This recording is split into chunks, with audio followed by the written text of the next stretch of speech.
और देश के अंदर कई मुल्ला मौलवी हमारे शिवलिंग का मजाक उड़ा रहे हैं, सीता माता का मजाक उड़ाया जाता है, कृष्ण जी को रेपिस्ट कहा जाता है, हनुमान जी को बंदर कहा जाता है। इस देश का हिंदू सोया हुआ है, कोई विरोध नहीं होता, कोई प्रदर्शन नहीं होता, कोई कार्रवाई नहीं होती। सरकार सोई हुई है, हिंदुओं का नाम लेकर के जो वोट लेते हैं वे भी सोए हुए हैं। रहमानी ने किस तरह से शिवलिंग के ऊपर टिप्पणी करी, शिवजी का मजाक उड़ाया, उनके उकसाने के बाद में नुपुर शर्मा ने एक फैक्ट के तहत जो उनकी किताबों में बात लिखी हुई है, मोहम्मद साहब ने 6 साल की आयशा के साथ में शादी करी थी और जिस समय उसकी उम्र 9 साल हो गई थी उन्होंने उसके साथ शारीरिक संबंध बनाया था। इस बात को उन्होंने दोहराया।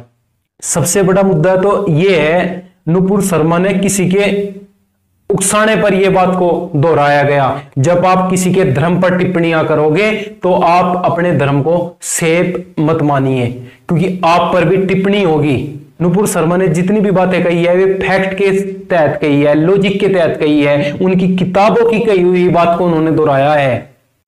जाकिर नाइक सेम इसी बात को कहता है कि मोहम्मद साहब ने 6 साल की आयशा के साथ में शादी करी थी, 9 साल की जब उसकी उम्र हो गई थी तो उसके साथ में शारीरिक संबंध बनाए थे, तो कोई विवाद नहीं होता है।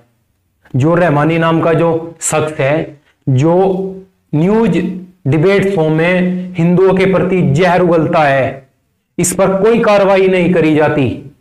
मुनव्वर फारूकी जो सीता माता का गंदा भद्दा मजाक उड़ाता है, उस पर कोई कार्रवाई नहीं करी जाती।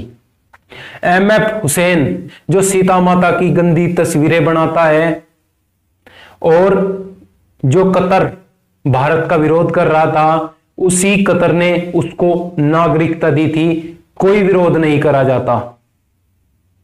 क्यों? इनके अंदर तो सेकुलरिज्म है। हिंदुओं के भगवानों का मजाक उड़ाना सेकुलरिज्म है। इनके भगवानों का मजाक उड़ाओगे तो आपकी गर्दन कलम कर दी जाएगी, आपको मौत के घाट उतार दिया जाएगा इन कट्टरपंथी इस्लामिक आतंकवादियों द्वारा। नुपुर शर्मा ने जितनी भी बातें बोली थी वो सारी की सारी फैक्ट के तहत बोली थी, लॉजिक के तहत बोली थी, जो इनकी किताबों में लिखी हुई है। और मेरे देश के सच्चे मुसलमान कुछ भाई इस बात का समर्थन भी कर रहे हैं, क्योंकि वे कह रहे हैं आप अपनी बुक ठीक करो, उसमें मोहम्मद साहब के बारे में जो लिखा हुआ है या तो उसे हटाया जाए या इस बात को माना जाए।